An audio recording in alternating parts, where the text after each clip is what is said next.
اسے منہ پھیرنا یہ تمہاری بہت بڑی ایک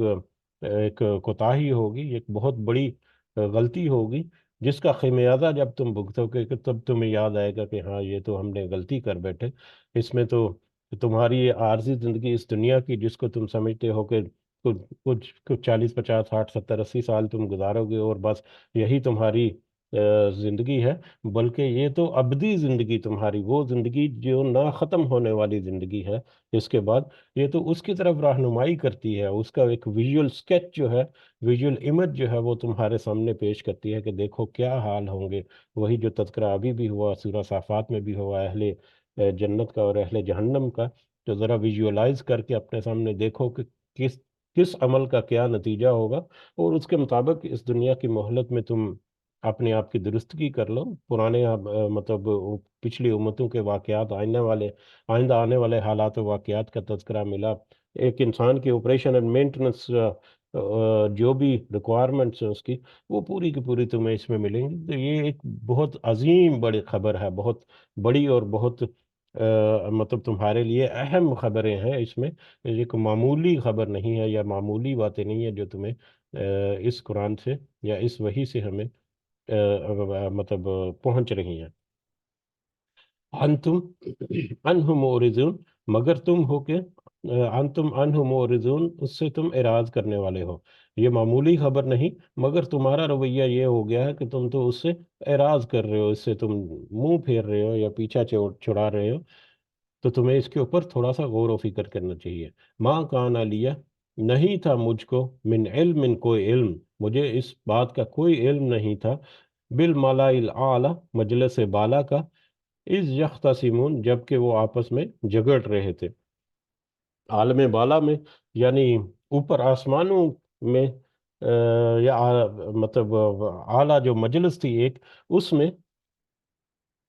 ایک کاؤنٹر آرگومنٹ ہو رہا تھا۔ جھگڑا یہاں پر ذکر کیا گیا، جھگڑا یا کاؤنٹر آرگومنٹ یا ایک مکالمہ ہو رہا تھا جب، تو مجھے تو اس کا کوئی علم نہیں ہے، مجھے تو اس کے بارے میں کوئی معلومات نہیں تھی، مجھے تو اس کے بارے میں کوئی علم نہیں تھا۔ یہ اب نبی کریم صلی اللہ علیہ وسلم جو ہے وہ وہی بات قرآن کے بارے میں جو شک کرتے ہیں کہ یہ اپنی طرف سے گھڑا ہوا یا اس طرح سے بہت سارے معاملات، تو اس میں جو واقعات درج ہیں پرانی مطلب امتوں کے، اس کے بارے میں بھی کہ میں تو وہاں پر موجود نہیں تھا، میں تو وہاں پر شاہد نہیں تھا، اور اس سے بھی پہلے جب آدم علیہ السلام کی تخلیق ہوئی اور جب یہ سارا معاملہ ہوا، اس وقت بھی میں تو وہاں پر، مجھے تو اس کا کوئی علم نہیں تھا۔ یعنی میرے پاس یہ معلومات کہاں سے آئی، اس کا ماخذ اور منبع اور ذخیرہ جو ہے، اس کا سورس جو ہے، وہ نبی کریم صلی اللہ علیہ وسلم جو ہے ان کو اشارہ کیا گیا کہ ذرا ان سے بتا دیجئے کہ میرا سورس آف انفارمیشن کیا ہے، کہ میں تو عالم بالا میں جب وہ مکالمہ چل رہا تھا، مجھے تو اس کا کوئی علم نہیں تھا، مجھے تو اس کی کوئی خبر نہیں تھی۔ ان یوہا، نہیں کی جاتی، الیہ، میری طرف، نہیں وہی کی جاتی میری طرف، اللہ انما، مگر صرف یہ کہ انا، میں، نذیر مبین، ڈرانے والا ہوں کھول کر۔ یہ سب تو میری طرف وہی کیا جاتا ہے، مجھے تو ان باتوں کا علم بھی نہیں جو جن کی باتوں کی وہی کی جاتی ہے، یہ تو میری طرف وہی کی جاتی ہے، اور یہ اس لیے کہ صرف اس لیے کہ میں تمہیں اس سے ڈرا دوں، واضح کر کے ان آیات کو، ان وحی کو، اس پیغام کو میں تمہیں وضاحت سے، کھلے طور پر واضح کر کے، یا اس کی ایکسپلینیشن کے ساتھ، اس کی مزید تفصیل جو تمہیں چاہیے ضرورت کے مطابق، اس کے ساتھ تمہیں یہ واضح کر کے پیغام جو ہے وہ بتا دوں اور تمہیں ڈرا دوں کہ دیکھو اب کیا ہونے والا ہے اس طرح کے معاملات میں، اگر تم ایسا کرو گے تو ایسا نہیں کرو گے تو کیا ہوگا، ایسا کرو گے تو کیا ہوگا۔ اس قال ربک للملائکۃ، اب وہ کون سی خبر ہے جس کے بارے میں، یا کون سا معاملہ ہے، واقعہ ہے جس کے بارے میں نبی کریم صلی اللہ علیہ وسلم سے کہا گیا ان سے کہہ دیجئے کہ مجھے تو کوئی مجلس بالا کا کوئی علم نہیں، کہ جب وہ آپس میں مکالمہ کر رہے تھے یا جھگڑے تھے، یہ اس کی طرف اب اشارہ ہے۔ اس قال ربک للملائکۃ، جب کہا آپ کے رب نے فرشتوں سے، جب اللہ نے فرشتوں سے کہا، انی خالقن، کہ میں پیدا کرنے والا ہوں، بشرا من طین، ان مٹی سے ایک انسان، میں مٹی سے ایک انسان جو ہے، ایک بشر جو ہے وہ تخلیق کر رہا ہوں، پیدا کرنے والا ہوں۔ فَإِذَا سَوَّيْتُهُ، تو جب میں درست کر لوں اسے، جب میں اس کی نوک بلک جو ہے اس کو سنوار لوں، ونفخت، اور میں اس میں پھونک دوں، فیہ، اس میں من روحی اپنی روح میں سے یعنی جب میں اس میں روح پھونک دوں یا جب میں اس میں جان ڈال دوں، فقعو تو تم گر جاؤ لہو اس کے لیے ساجدین سجدہ کرتے ہوئے یا سجدے میں۔ جب اللہ تعالیٰ نے فرشتوں کو یا فرشتوں کا پورا گروہ جو ہے وہاں پر پوری مجلس، جب ایک مجلس لگی ہوئی تو وہاں پر جتنے موجود ہیں لوگ، تو مطلب ایک نارمل بھی اگر ہم ویژولائز کریں کہ مطلب ایک مجلس ہے، اس میں مختلف طرح کے لوگ بیٹھے ہوئے ہیں، مثال کے طور پر فیملی کی کوئی مجلس ہے، اس میں کوئی دو رشتہ دار ہیں، سارے رشتہ دار بیٹھے ہوئے ہیں وہاں پر، لیکن ایک ان میں کوئی ہے جو غیر رشتہ دار ہے، کوئی دوست ہے یا کوئی اور ہے، پڑوسی ہے، تو جب وہ مجلس سے خطاب کیا جا رہا ہے تو وہ پڑوسی یا دوسرا بندہ جو ہے جو اس مجلس میں بیٹھا ہوا ہے وہ بھی اس میں شامل ہو جائے گا، ٹھیک ہے؟ تو اس طرح کا ایک ہو سکتا ہے، کیونکہ کچھ ایک سوال یہ بھی آ سکتا ہے آگے، ابلیس کا ذکر ہے تو ابلیس کو تو حکم نہیں تھا، تو اللہ تعالیٰ نے تو فرشتوں کو حکم دیا، تو وہ ابلیس جو ہے وہ بھی اسی مجلس میں تھا، اور اس کے بارے میں پہلے کئی دفعہ ذکر گزر چکا کہ ابلیس جو ہے وہ کیوں اس مجلس میں موجود تھا، اس کی طرف دوبارہ ہم نہیں جاتے، ہمارا وقت جو ہے وہ کیونکہ مختصر ہے۔ اور پھر ابلیس جو ہے وہ بھی اس میں موجود تھا، تو اس پورے گروہ کو، اس پورے فرشتوں کے گروہ کو جس میں ابلیس بھی تھا، ان کو کلیکٹیولی اللہ تعالیٰ نے کہا کہ جب میں اس بشر کو، اس انسان کو مطلب درست کر لوں، مکمل کر لوں، اور اس میں اپنی روح میں سے یا اس میں جان ڈال دوں، تو تم سب گر جاؤ اس کے لیے سجدہ کرتے ہوئے۔ فسجد الملائکۃ کلہم اجمعون، تو سجدہ کیا فرشتوں نے، ان سب کے سب نے اکٹھے۔ جب اللہ نے اس میں روح پھونک دی اس جسم میں، اس بشر میں، حضرت آدم علیہ السلام میں، تو پھر فرشتوں نے اللہ کے حکم کی پاسداری کرتے ہوئے ان سب نے مل کر اکٹھے ہی ایک ہی دفعہ میں اس کو سجدہ کیا۔ یہ کہ سجدہ تعظیمی ہے جو اللہ تعالیٰ کے حکم سے کیا گیا تھا۔ یہ بھی ایک، اس میں بھی اگر کوئی نوک چلک ہے تو وہ الگ ایک موضوع ہے، لیکن سجدہ تعظیمی پہلے کچھ تھی اس کی گنجائش، لیکن اب اس کی کوئی کسی قسم کی کوئی گنجائش نہیں ہے۔ بہرحال وہ اللہ تعالیٰ کے حکم سے ایک امر تھا، ایک حکم تھا اللہ تعالیٰ کا جو فرشتوں نے بجا لایا۔ اللہ ابلیس، سب نے سجدہ کیا ما سوائے ابلیس کے، استکبارہ، اس نے کیوں سجدہ نہیں کیا؟ استکبارہ، اس نے تکبر کیا در حقیقت، وکان من الکافرین، اور وہ ہو گیا کافروں میں سے، یا اس نے تکبر کیا کیونکہ وہ کافروں میں سے تھا، یا انکار کرنے والا، یا تکبر کر کے اس نے اپنا کفر جو ہے وہ کما لیا۔ اب تکبر جو ہے، وہ تکبر ایکچولی وہی ہے، کسی بات کے سامنے اپنی بات کو اہمیت دینا، یا کسی بات کے سامنے اپنی منمانی کرنا یا اپنی مرضی کرنا، یہ تکبر ہے۔ اسی لیے مطلب بہت سارے کہتے ہیں کہ اللہ تعالیٰ کا حکم ہے، بہت سارے ان حکموں کو پیچھے چھوڑ کر اپنی منمانی کرتے رہنا، ہمارے بہت سارے معاملات میں یہ در حقیقت ایک تکبر کی ایک قسم ہے۔ اور تکبر جو ہے وہ صرف اللہ تعالیٰ کی مطلب صفت ہے، کسی کے لیے، کسی انسان کے لیے کسی بھی طور پر یہ لائق نہیں کہ وہ کسی بھی طرح کا تکبر کرے۔ بہرحال ابلیس نے تکبر کیا اور وہ کافروں میں سے ہو گیا، اس نے سجدے میں شامل نہیں ہوا ان فرشتوں کے ساتھ۔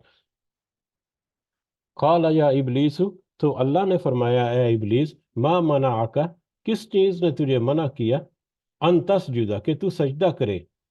لما خلق تھا، اس کو جسے میں نے پیدا کی، بیدی، اپنے ہاتھوں سے،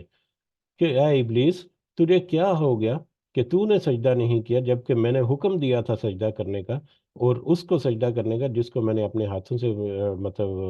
بنایا، تخلیق کیا، تو تجھے کیا ہو گیا؟ اس سے ایکسپلینیشن مانگی۔ اب شیطان، اگر تو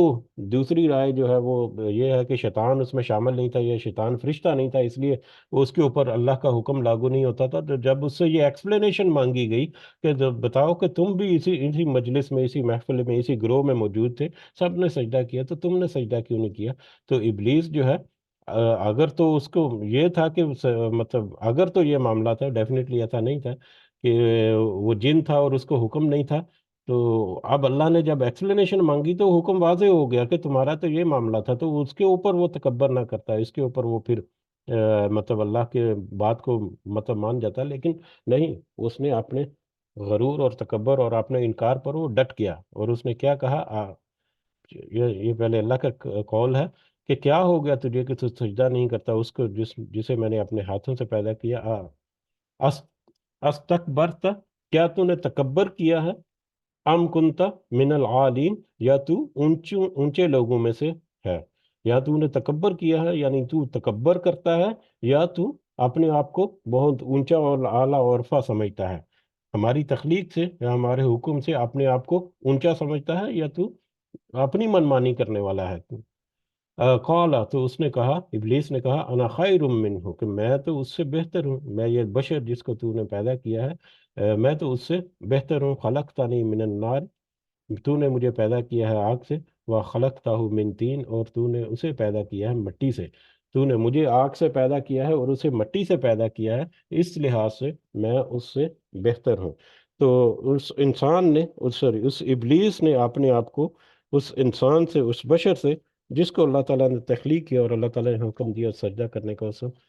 تو اس سے اپنے آپ کو بہتر گردانا، اس نے کہا کہ میں اس سے بہتر ہوں۔ اب دونوں جو ہے مادہ، دونوں مادے جو ہیں آگ اور مٹی، دونوں کا آپس میں کمپیریزن نہیں ہے، آگ کی اپنی خصوصیات ہیں، پراپرٹیز ہیں، اس کے اپنے مطلب ایڈوانٹیج ڈس ایڈوانٹیجز جسے کہہ سکتے ہیں، وہ سارا کچھ ہے۔ مٹی کی اپنی خصوصیات ہیں، مٹی کے اپنے مطلب پراپرٹیز ہیں، تو دونوں کو کمپیئر کرنا جو ہے وہ نہیں، لیکن اس نے سمجھا کہ نہیں، وہ مٹی جو ہے مطلب زمین سے حاصل کی گئی اور اس طرح سے، جبکہ میں تو ناری ہوں اور مطلب بہت سارے معاملات میں اس سے زیادہ طاقتور ہوں۔ تو اس نے کہا کہ تو نے اسے مجھے آگ سے پیدا کی، اسے مٹی سے پیدا کی، اس لیے میں اس سے بہتر ہوں۔ قال فخرج، تو اللہ نے کہا تو نکل جا اس مجلس سے، اس محفل سے، منہا، اس سے، فإنک رجیم، بے شک تو مردود ہے، تو یہاں سے نکل جا، تو بے شک تو مردود ہے، تو ذلیل و خوار ہے۔ اللہ تعالیٰ نے اس کو اس مجلس سے نکل جانے کا حکم دے دیا۔ وَإِنَّ عَلَيْكَ لَعْنَتِي، اور بے شک تجھ پر میری لعنت ہے، إِلَى يَوْمِ الدِّينِ، کہ یوم جزا کے دن یا قیامت کے دن تک، اس بدلے کے دن تک۔ قال، تو اس نے کہا، ابلیس نے کہا، ربی، اے میرے رب، فَأَنذِرْنِي، تو مہلت دے مجھے، إِلَى يَوْمِ يُبْعَثُونَ، إِلَى يَوْمِ يُبْعَثُونَ، اس دن تک جب وہ اٹھائے کھڑے کیے جائیں گے، یا جب وہ اٹھائے جائیں گے۔ تو پھر اس ابلیس نے اللہ تعالیٰ سے یہ مطلب طاقت مانگی کہ مجھے تو مہلت دے اس دن تک جب وہ دوبارہ اٹھائے کھڑے کیے جائیں گے، یعنی وہ قیامت کا دن، وہ یوم جزا جس کا تو ذکر کر رہا ہے، اللہ تعالیٰ نے ذکر کیا، اس دن تک تو مجھے یہ مہلت دے دے۔ کس چیز کی مہلت دے دے؟ کس چیز کی مہلت دے دے؟ وہی ہے کہ شیطان مطلب بہکانے کی انسانوں کو، جس کا تذکرہ آگے ملے گا۔ تو شیطان نے اب مہلت مانگی۔ اب شیطان نے یہ نہیں کہا انسانوں کی طرح، اب وہ شیطان جو انسانوں کو بہکاتا ہے، وہ شیطان جو انسانوں کو ورگلاتا ہے، وہ شیطان جو جہنم کی طرف لے کر جاتا ہے اور جنت سے دور کرتا ہے، وہ شیطان جو ہے، یا وہ ابلیس جو ہے، اب اللہ کی محفل میں کھڑے ہو کر وہاں پر اس نے کوئی شک اور تردد نہیں کیا کہ وہ قیامت کون سی قیامت آئے گی یا نہیں آئے گی، دوبارہ زندہ کیا جائے گا کہ نہیں۔ اب اس کو ابلیس کو بھی پتا ہے کہ اللہ نے جو کہہ دیا، جو پلان کر دیا، وہی حق ہے اور وہی سچ ہے اور ویسا ہی ہونے والا ہے، تو لہٰذا اس نے اس پہ کوئی کاؤنٹر کوشچننگ نہیں کی کہ کب آئے گا قیامت، کیسے آئے گی قیامت، کیا واقعی تو دوبارہ زندہ کرے گا، کیا واقعی یہ ہو جائے گا، وہ ہو جائے گا۔ اس کو تو یہ یقین تھا، لیکن وہی ابلیس جس کو یہ یقین کہ یہ قیامت آئے گی اور اس میں کیا حالات واقعات ہوں گے، وہی ابلیس جو ہے وہ اس پوری نوع انسانی کو گمراہی پر لگا ہوا ہے، اللہ تعالیٰ کی اس طاقت کے ساتھ جو اس نے مہلت اللہ تعالیٰ سے مانگی۔ بہرحال، قال، تو اللہ تعالیٰ نے فرمایا، فَإِنَّكَ مِنَ الْمُنظَرِينَ، تو بے شک مہلت دیے جانے والوں میں سے ہے، یعنی تجھے مہلت دی جاتی ہے، الا یوم الوقت المعلوم، اس ایک مقرر اور معلوم دن تک، ایک مقررہ وقت کے دن تک، یعنی اس وقت تک جو کہ مقرر ہے، قیامت کا وقت جو ہے، اس وقت تک تمہیں اجازت دی جاتی ہے یا تمہیں مہلت دی جاتی ہے کہ ٹھیک ہے، تم جو اپنا کرنا چاہ رہے ہو یا کر سکتے ہو، تم اپنا زور لگا لو، اپنا ٹل لگا لو۔ قال، تو اس نے کہا، فابی عزتی کا، ابلیس نے کہا، فابی عزتی کا، تیری عزت کی قسم۔ اب ابلیس بھی یہاں پر اللہ کی عزت کی قسم کھا رہا ہے، تو ابلیس نے کہا تیری عزت کی قسم لاغوینہم، میں ضرور بالضرور گمراہ کروں گا انہیں، اجمعین سب کے سب کو، میں سارے بنی نوع انسان کو ضرور گمراہ کروں گا، الا عبادک، مگر تیرے ان بندوں کے، ما سوائے تیرے ان بندوں کے، منہم المخلصین، ان میں سے جن سب نے، جو ان میں سے سب خالص کیے ہوئے یا چنے ہوئے، مگر ما سوائے تیرے ان چنے ہوئے بندوں کے، میں ضرور سارے انسانوں کو، سب کے سب کو گمراہ کر سکوں گا۔ اب یہ میں گمراہ کروں گا ما سوائے تیرے ان بندوں کے جو چنے ہوئے ہیں یا تیرے لیے خالص بندے جو ہیں، ان کے علاوہ میں ضرور دوسروں کو گمراہ کروں گا۔ اس کا ترجمہ ظاہری اعتبار سے تو ایسے لگتا ہے، لیکن دراصل اس کا ترجمہ یہ ہے کہ میں تو ضرور گمراہ کروں گا سارے کے سارے لوگوں کو، ہاں البتہ وہ لوگ جو تیرے چنے ہوئے بندے ہیں یا جنہوں نے اپنے آپ کو تیرے لیے مخلص کر دیا، ان کو میں گمراہ نہیں کر سکوں گا، یا میں گمراہ کروں گا سب کو ما سوائے ان کے جو میرے گمراہی میں نہیں آئیں گے، اور وہ تیرے خالص بندے ہیں۔ تو خالص بندے جو ہیں، جنہوں نے اپنے آپ کو اللہ کے لیے خالص کر دیا، وہ شیطان کے رستوں سے دور رہتے ہیں۔ اگر کوئی برگلا بھی لے یا یہ بھی کر لے تو وہ فوراً سے اللہ کی طرف رجوع کرتے ہیں، اور جیسا کہ ایک دو دفعہ ابھی ذکر ہوا کچھ عرصہ پہلے، ایک دو دفعہ، کہ جیسے ہی ایک انسان وہ کسی بھی لیول پر ہے اپنے روحانی یا اپنے مطلب اللہ کے ساتھ تعلق میں، جب بھی خدا نہ خواستہ وہ گناہ کرتا ہے اور توبہ کرتا ہے، اللہ سے بخشش طلب کرتا ہے، تو پھر وہ در حقیقت اللہ سے اور زیادہ قریب ہو جاتا ہے، اللہ کا قرب اور زیادہ بڑھ جاتا ہے، ایک لیول اونچا ہو جاتا ہے اپنے ایمان میں وہ۔ بہرحال وہ لوگ جو ہیں، ایسے لوگ جو ہیں، وہ اس کے بہکاوے میں نہیں آ سکتے۔ قال، فرمایا، فالحق، تو حق یہ ہے، اب اللہ تعالیٰ کہہ رہے ہیں، فرمایا تو حق یہ ہے، والحق اقول، کہ اور میں حق بات ہی کہتا ہوں، حق تو یہ ہے یا سچ تو یہ ہے اور میں سچ بات ہی کہتا ہوں، یہ کہنے کا انداز ہے۔ یعنی اگر کوئی عام کہے کہ تم سچ سننا چاہتے ہو تو میں تمہیں سچ بتاتا ہوں، اور تمہیں پتا ہے کہ میں سچ ہی بولتا ہوں،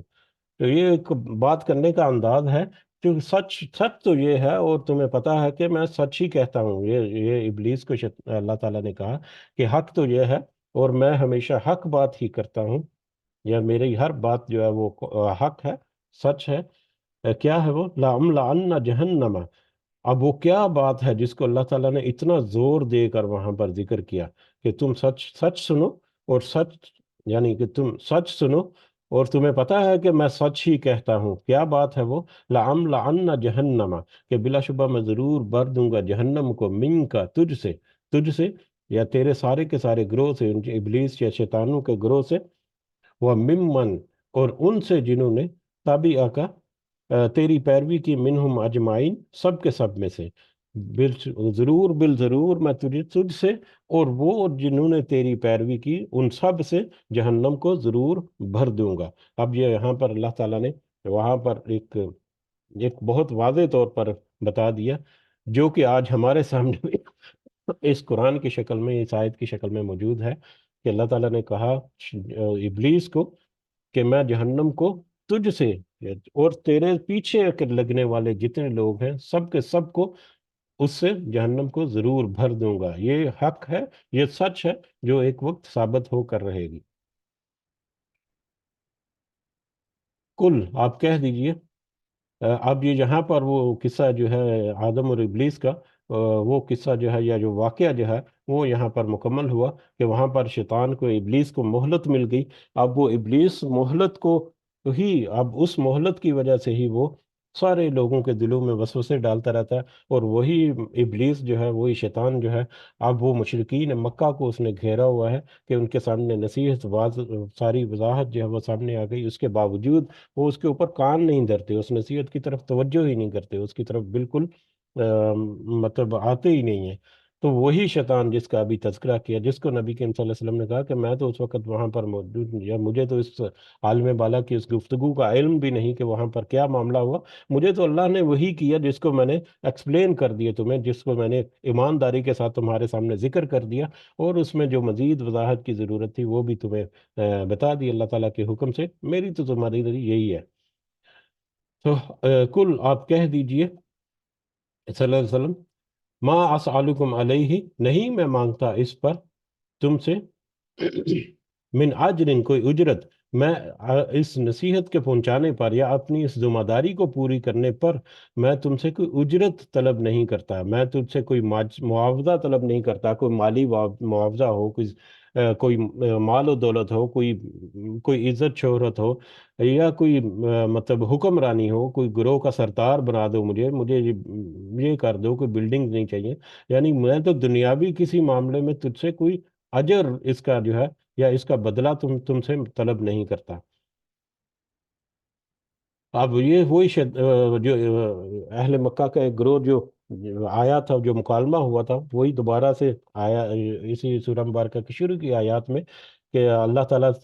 سوری نبی کریم صلی اللہ علیہ وسلم کی نے جب کلمہ حق جو پیش کیا لا الہ الا اللہ، تو وہاں سے اٹھ سے کھڑے ہو گئے اور انہوں نے کہا کہ ہمیں تو اس میں کوئی خواہش نظر آتی ہے نبی کریم صلی اللہ علیہ وسلم کی، اور وہ خواہش کی تھی کہ دنیا کا مال اور دنیا کی مطلب حکومت جو ہے، کہ یہ تو ہمارے حکم پر حکومت کرنا چاہتا ہے، اس طرح کا اس کا مفہوم تھا۔ تو یہ اسی کی طرف کہنے کے اشارہ کہ آپ ان کے اوپر واضح کر دیجئے، کہہ دیجئے کہ میں اس نصیحت کو، اس وحی کو یا اس پیغام کو تمہارے تک پہنچانے کے بدلے تم سے کوئی دنیاوی اجرت طلب نہیں کرتا، تمہارے سے کوئی میری ڈیمانڈ نہیں ہے کہ مجھے سرداری دے جو، یا میرے مطیع ہو جاؤ، یا میرے تابع ہو جاؤ۔ وہ تو اللہ کی اطاعت کرنی ہے تمہیں، میرے اس مطلب نصیحت کے پر عمل کرتے ہوئے۔ وما انا من المتکلفین، اور نہ ہی میں ہوں تکلف کرنے والوں میں سے، اور نہ ہی میں تکلف کرنے والوں میں سے ہوں۔ میں اپنا کوئی دنیاوی اجر نہیں مانگتا، اجرت نہیں مانگتا، اور نہ ہی میں تکلف کرنے والے میں سے ہوں۔ اب تکلف جو ہے وہ ایک بڑا اہم لفظ ہے، یہ کہہ لیں کہ آج کے سبق میں بھی نبی کریم صلی اللہ علیہ وسلم کہہ رہے ہیں کہ میں تکلف کرنے والوں میں سے نہیں ہوں۔ تکلف کیا ہے؟ ہم روزمرہ کے عام مطلب زبان میں اس کو بہت استعمال کرتے ہیں۔ کسی نے کوئی دعوت دی کسی کو، تو وہ دعوت جو ہے قبول کرنے والا، وہ دعوت تو قبول کرتا ہے، لیکن میزبان کو کہتا ہے کہ دیکھیے سادہ ہی رکھیے، تکلف نہ کیجیے گا، ٹھیک ہے، یا تکلف میں مت پڑیں، بس ایسے ہی ٹھیک ہے۔ تو تکلف کا مطلب بہت ہم یوز تو بہت کرتے ہیں، لیکن اس کا مفہوم جو ہے، اگر اس کو تھوڑا سا دیکھا جائے، تو تکلف کا مطلب ہے اپنے آپ کو مشکل میں ڈال کر کوئی چیز کرنا یا کوئی کام کرنا، اپنے آپ کو مشکل، اور یہ ایک ایسی مشکل ہے جو کہ مطلب کی جا سکتی ہے، ناممکن نہیں، مشکل بات۔ اور اس مشکل بات میں اب جیسے تکلف نہ کریے، کوئی مہمان جو ہے وہ کہتا ہے تکلف نہ کیجیے، تو میزبان کیا تکلفات کرتا ہے؟ ایکسٹرا آرڈنری گھر کی ارینجمنٹ کرتا ہے، نارمل حالات میں کچھ ارینجمنٹ ہے، اس مہمان کی مہمان نوازی کے لیے ایکسٹرا آرڈنری ارینجمنٹ کرتا ہے۔ گھر میں عام طور پر کچھ کھانا وانا جو بھی کھایا جاتا ہے، کوئی دال سبزی وغیرہ یا جو بھی اس کا بنتا ہے، لیکن مہمان کی خاطر توازوں کے لیے وہ اسپیشلی اس کے لیے اسپیشل ڈشز بنتی ہیں، جو کہ نارملی نہیں بنتی ان کی۔ تو اس طرح کا پورا ماحول جو ہے، اس کو جب سامنے رکھیں ہم تکلف کو، تو اس میں ہمیں یہ بات سمجھ لگتی ہے جو تکلف کے مفہوم میں، معنی میں شامل ہوتا ہے، کہ اس میں بناؤ سنگار جو ہے وہ آ جاتا ہے۔ تکلف میں کہہ لیں کہ بناوٹی چیزیں جو ہیں وہ سامنے آ جاتی ہیں۔ تکلف میں اصل حقیقت کے اوپر پردہ ڈال کر کچھ کچھ مصنوعی چیزیں جو ہے وہ واضح کرنے کا ایک عنصر جو ہے وہ واضح وہ سامنے آ جاتا ہے۔ تو تکلف میں بہت ساری ایسی چیزیں شامل ہو جاتی ہیں جو کہ بناوٹی ہیں، جن کو مطلب خود سے مطلب اور زیادہ خوبصورت کر کے، اور زیادہ الگ کر کے پیدا کیا، بناوٹ کر کے، اس کو سجا کر، اس کو مطلب خوبصورت کر کے، اس کو اس طرح سے کر کے، اس کو ایگزیجریٹ کر کے کہہ لیں۔ گھروں میں عام طور پر جیسی بھی صفائی ستھرائی ہوتی ہے، مہمان آئے تو وہ بہت ساری چیزیں جو ہیں ان کو چھپا دیا جاتا ہے، مطلب درازوں میں، یہ عام گھروں کی میں بات کر رہا ہوں، کہ کچھ چھوٹی چھوٹی چیزیں ادھر ادھر بکھری رہتی ہیں عام طور پر گھروں میں، لیکن مہمان کے آنے کی صفائی جب ہوتی ہے تو وہ چیزیں کچھ چھپا کر کسی دراز میں ڈال دیا، کسی مطلب بیڈ کے نیچے گھسا دیا کہ سامنے واضح نظر نہ آئے۔ تو اس طرح سے چھپانا کچھ چیزوں کو، اور کچھ چیزوں کو مطلب رنگ روپ کر کے ان کو اور زیادہ خوبصورت بنا دینا، اور زیادہ تکلف، تو یہ ساری چیزیں تکلفات میں ہیں۔ تو اس مفہوم کے معنی میں اگر دیکھیں، یہ پوری پوری ہے، اس کے علاوہ اور بھی بہت سارے اس کے مفہوم جو ہے وہ ملتے ہیں۔ تو یہ تکلف ہے ایکچولی، اور نبی کریم صلی اللہ علیہ وسلم کہہ رہے ہیں کہ میں تکلف کرنے والوں میں سے بھی نہیں ہوں۔ اسی آیت کے ریفرنس سے ایک کچھ حدیث کا بھی ذکر کرتے چلیں اس کے بعد، کہ کچھ احادیث سے ہمیں پتہ چلتا ہے کہ نبی کریم صلی اللہ علیہ وسلم نے تکلف کرنے سے منع کیا ہے، اور خاص کر مہمان کے لیے میزبان کا تکلف کرنا جو ہے اس سے منع کیا۔ اس کے بارے میں بھی کچھ احادیث جو ہمیں ملتی ہیں۔ تو بہرحال تکلف جو ہے، ایکسٹرا آرڈنری ارینجمنٹ یہ وہ کرنا، اسے ہمیں سادگی جو ہے اس کو رکھنا چاہیے، میزبان کو بھی اور مہمان جو ہے اس کو بھی اپنے مائنڈ میں یہ ضرور رکھنا چاہیے کہ تکلف سے پاک جو سادگی جو ہے اس میں صحیح پکچر جو ہے وہ نظر آتی ہے۔ بہرحال اب نبی کریم صلی اللہ علیہ وسلم کہہ رہے ہیں کہ میں تکلف کرنے والا نہیں ہوں، یعنی قرآن کے نسبت سے کہہ رہے ہیں، یا قرآن کے بارے میں کہہ رہے ہیں کہ اس قرآن میں تکلف کرنے والا نہیں ہوں، یعنی اس میں جو پیغام مجھے مل رہا ہے میں اسی کی طرح سے سادگی کے ساتھ، اسی طرح سے ایمانداری کے ساتھ میں تمہیں پہنچا رہا ہوں، نہ میں اس میں کوئی تخریف کر کے اس میں کوئی کمی کرتا ہوں، کسی چیز کو چھپا دیتا ہوں، کسی معاملے کو میں اوجھل کر دیتا ہوں یا بتاتا نہیں، اور نہ ہی میرا کوئی ایک رویہ ہے کہ میں اس میں ٹیپ ٹاپ کر کے اور زیادہ خوبصورت کر کے اور زیادہ مختلف انداز میں تمہارے سامنے پیش کروں، بلکہ میں تو ایمانداری کے ساتھ بغیر کسی تکلف میں پڑے جو اللہ تعالیٰ کی طرف سے نصیحت ملتی ہے اس کو میں تمہارے تک پہنچا دیتا ہوں۔ تو یہ ایک بہت اہم ایک لفظ تھا، یا ایک تھا اس آج کے ہمارے سبق میں بھی کہہ لیں کہ یہ قرآن جو ہے یہ دوسری کتابوں کی طرف اگر دیکھا جائے تو اس میں بہت ساری تخریفات ہیں، یعنی بہت ساری چیزیں ایسی جن کو ذکر کرنا چاہیے تو ان کو چھپا دیا گیا، اور بہت ساری ایسی چیزیں جس میں غلو کر دیا گیا، بہت ساری چیزیں اس میں جو مناسب اس میں شامل کر دی گئیں، کس کس وجوہات سے اللہ تعالیٰ ہمیں معاف فرمائے ایسی کسی چیز ہے۔ نبی کریم صلی اللہ علیہ وسلم نے واضح طور پر کہہ دیا کہ یہ قرآن جو میں تمہیں پیش کر رہا ہوں، اور اس کے علاوہ جو نصیحت تمہیں میں ذکر کرتا ہوں اللہ تعالیٰ کے حکم سے ہے ساری، اس میں کوئی ڈنڈی نہیں ہے، اس میں نہ کوئی زیادہ ہے نہ کچھ کمی ہے، ایمانداری کے ساتھ میں تمہیں پہنچا رہا ہوں۔ ان ہوا الا ذکر، نہیں ہے وہ قرآن مگر ایک نصیحت، یہ قرآن جو ہے وہ تو ایک نصیحت ہے، مگر کس کے لیے؟ للعالمین، تمام جہانوں کے لیے، تمام جہانوں کے لیے یہ قرآن جو ہے نصیحت سے بھرپور ایک کتاب ہے، جو بڑی ایمانداری کے ساتھ تمہیں اللہ نبی کریم صلی اللہ علیہ وسلم نے پہنچا دی۔ وَلَتَعْلَمُنَّ، اور بلا شبہ ضرور تم جان لوگے، نَبَعَهُ، اس کی خبر، بعد حین، کچھ وقت کے بعد۔ اب اس قرآن میں جو تمہیں خبریں مل رہی ہیں آئندہ کے آنے والے حالات و واقعات کی، یہ جنت اور دوزخ کے بارے میں، اور سارے جو واقعات جو ہیں ان کی جو خبریں تمہیں مل رہی ہیں، آج تم ان کے اوپر یقین کرو یا نہ کرو، عنقریب تم ان سب کو جان لوگے، عنقریب جیسے ہی تمہارا مہلت کا وقت ختم ہوگا فوراً ہی تمہیں ان ساری باتوں کے نکھر کر سامنے آ جائیں گے، اور فوراً تمہیں یقین آ جائے گا کہ ہاں یہ تو وہ سچ تھا، یہ تو واقعی سچ تھا جو ہمیں ذکر کیا جاتا رہا۔ وہی جو اہل جہنم ایک جو ہے اس کا ابھی تذکرہ ہم نے کل کی سبق میں دیکھا کہ وہ کہے گا کہ ایک بندہ تھا یا بندے تھے، کچھ لوگ تھے جن کو ہم مذاق کرتے تھے کہ اب ہم واقعی مذاق کرتے تھے یا وہ ہمارے درمیان ہی کہیں پر ہے اور ہمیں اوجل ہے، نظر نہیں آ رہا۔ تو اچانک سے یہ وقت ایسا آئے گا کہ تم سب، یہ ساری حقیقت تمہارے اوپر کھل جائے گی، لیکن اس وقت پھر مہلت جو ہے وہ ختم ہو جائے گی، تو لہٰذا اس مہلت کے اندر اندر رہتے ہوئے تمہیں چاہیے کہ تم اس نصیحت کو، اس قرآن کو اور اس نصیحت کے اوپر تھوڑا سا غور و فکر کرو اور اپنی اصلاح کرو، تاکہ تم ایسے کسی حالات سے بچ سکو جس میں بہت ہی شدت اور بہت ہی مشقت اور بہت ہی عذاب ہے۔ اللہ تعالیٰ سے دعا ہے کہ اللہ تعالیٰ ہمیں ایسے کسی بھی معاملے سے محفوظ رکھے اس دنیا میں جو کہ ایسی منزل کی طرف لے جائے جو کہ مشقت میں ڈالنے والی ہے، اور اللہ تعالیٰ ہمیں نصیحت کے ساتھ سیدھے رستے پر، صراط مستقیم پر، اور جنت کی طرف جانے والا جو رستہ ہے اس کے اوپر چلتے رہنے کی توفیق عطا فرمائے۔ آمین یا رب العالمین، وما علینا الا البلاغ المبین۔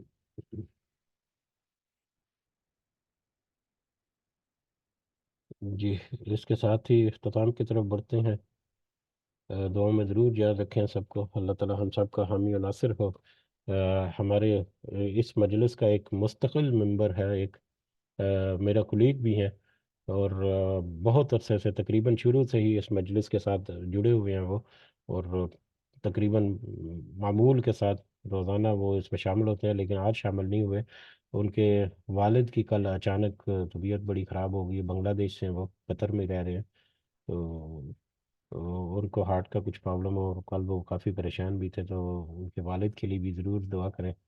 سب کے والدین کے لیے، اپنے والدین کے لیے ضرور دعا کرتے رہیں۔ اللہ تعالیٰ جو حیات ہیں والدین ہمارے، یہ دنیا کی اللہ کی بڑی بڑی نعمتوں میں سے